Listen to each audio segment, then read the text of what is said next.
കർത്താവിൻ്റെ അതിവിശുദ്ധ നാമം വാഴ്ത്തപ്പെടുമാറാകട്ടെ. ലൂക്കോസ് എഴുതിയ സുവിശേഷം 15-ാമത്തെ അധ്യായം അതിൻ്റെ 7-ാമത്തെ വാക്യത്തിൽ, അങ്ങനെ തന്നെ മാനസാന്തരം കൊണ്ട് ആവശ്യമില്ലാത്ത 99 നീതിമാന്മാരെ കുറിച്ചുള്ളതിനേക്കാൾ മാനസാന്തരപ്പെടുന്ന ഒരു പാപിയെ ചൊല്ലി സ്വർഗത്തിൽ അധികം സന്തോഷം ഉണ്ടാകും എന്ന് ഞാൻ നിങ്ങളോട് പറയുന്നു എന്ന് കാണുന്നു. പ്രിയ ദൈവമക്കൾ, ഇത് യേശുക്രിസ്തു പരീശന്മാരോട് പറഞ്ഞ ഒരു വാക്കാണ്. അപ്പോൾ യേശുക്രിസ്തു ഒരിക്കൽ വായിൽ നിന്ന് വരുന്ന വാക്കുകൾ കേൾപ്പാൻ പാപികളും ചുങ്കക്കാരും എല്ലാവരും വന്നിരുന്നു. അപ്പോൾ എല്ലാവരോടും ക്രിസ്തു സുവിശേഷം പറയുന്നത് കണ്ടപ്പോൾ ഈ പരീശന്മാർക്ക് ഒരു വെറുപ്പ് തോന്നി. ഇവൻ പാപികളോട് കൂട്ടുവച്ചിരിക്കുന്നല്ലോ എന്ന്.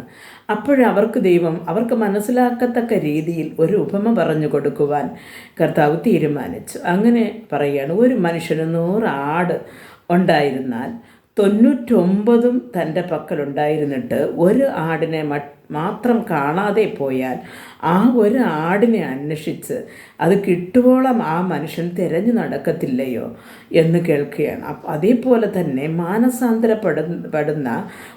അല്ലെങ്കിൽ സ്വർഗരാജ്യത്തിന് വന്നു ചേരും എന്നുള്ള ഒരു 99 നീതിമാന്മാരെക്കാളും ഒരു പാപി വചനം കേട്ട് മാനസാന്തരപ്പെട്ട് ദൈവസന്നിധിയിൽ വരികയാണെങ്കിൽ അന്ന് സ്വർഗത്തിൽ വളരെ സന്തോഷം ഉണ്ടാകും എന്ന്. അപ്പോൾ പ്രിയ ദൈവമക്കളെ, ഈ 99 പേരെക്കുറിച്ച് സന്തോഷമില്ല എന്ന് കേട്ടാൽ അവിടെ എപ്പോഴും സന്തോഷമാണ് ആ 99 പേരെക്കുറിച്ച്. പക്ഷേ അതിനേക്കാളും ഏറെ ഒരാൾ കൂടെ വരുമ്പോൾ ഒരു ദൈവസന്നിധിയിൽ ഭയങ്കരമായ സന്തോഷമുണ്ടാകും.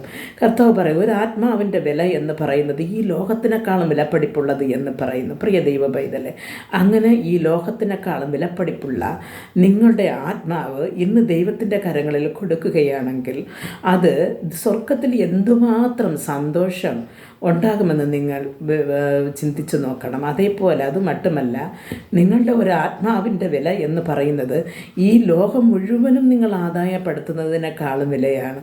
അങ്ങനെ ആയിരിക്കുമ്പോൾ ഈ ലോകത്തിലുള്ള നമ്മുടെ മോഹങ്ങൾ എല്ലാം ചപ്പും ചവറും വേണ്ടാത്തതുമായി തള്ളിയിട്ട് ദൈവരാജ്യത്തിൻ്റെ ആ ഒരു സന്തോഷം അന്വേഷിച്ച് നിങ്ങൾ വരേണ്ടത് അത്യാവശ്യമായിരിക്കുന്നു. നിങ്ങളുടെ സന്തോഷവും അപ്പോൾ അതിൽ നിന്ന് വർദ്ധിക്കും. നിങ്ങളുടെ എല്ലാ കണ്ണുനീരുകൾക്കും ഒരു മറുപടിയും കിട്ടും. ആയതുകൊണ്ട് പ്രിയ ദൈവമക്കളെ, നാം ഇരിക്കുന്ന ഇരിപ്പിൽ നിന്നുകൊണ്ട് അവിടെ തന്നെ ഇരിക്കാതെ കർത്താവിൻ്റെ സന്നിധിയിലേക്ക് തിരിച്ചു വരുവാൻ, മടങ്ങി വരുവാൻ ദൈവം നിങ്ങൾക്ക് കൃപ നൽകട്ടെ. പ്രാർത്ഥിക്കാം. ഞങ്ങൾ അതിവാത്സല്യമായി സ്നേഹിച്ച് വഴി നടത്തുന്ന സ്വർഗസ്ഥ പിതാവേ, കർത്താവെ, ഇന്നത്തെ വചനത്തിൽ ഞങ്ങൾ പഠിച്ച 99 നീതിമാന്മാരെക്കാളും ഒരു പാപി മാനസാന്തരപ്പെട്ട് ദൈവസന്നിധിയിൽ വരികയാണെങ്കിൽ അവനെ കുറിച്ച് ചൊല്ലി സ്വർഗം വളരെ സന്തോഷിക്കും എന്ന് പറയുകയാണ്. പ്രിയ ദൈവമേ, ഞങ്ങൾ ഇന്ന് നിൻ്റെ സന്നിധിയിൽ വരുവാൻ ഞങ്ങളുടെ ഇല്ലായ്മകളും ഞങ്ങളുടെ പോരായ്മകളും ചൊല്ലി ഞങ്ങൾ കരഞ്ഞുകൊണ്ടിരിക്കാതെ ദൈവസന്നിധിയിൽ ഞങ്ങൾക്ക് അങ്ങ് തന്നിരിക്കുന്ന എല്ലാ വിലയേറപ്പെട്ടതയും അങ്ങയുടെ സന്നിധിയിൽ സമർപ്പിച്ചുകൊണ്ട് അങ്ങയുടെ രാജ്യത്തിൽ വരുവാൻ തക്കവണ്ണം ഞങ്ങൾ ഒരുങ്ങുവാൻ, ഞങ്ങളുടെ ആത്മാവിനെ അങ്ങയുടെ കരങ്ങളിൽ ഏൽപ്പിക്കുവാൻ കർത്താവെ ഞങ്ങൾക്ക് കൃപ നൽകണമെന്ന് പ്രാർത്ഥിക്കുന്നു.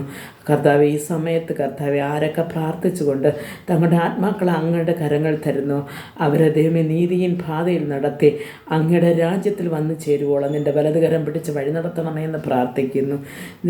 ചുരുക്കമായ പ്രാർത്ഥന കേട്ട് മറുപടി നൽകി തരണം നല്ല പിതാവേ. ആമേൻ.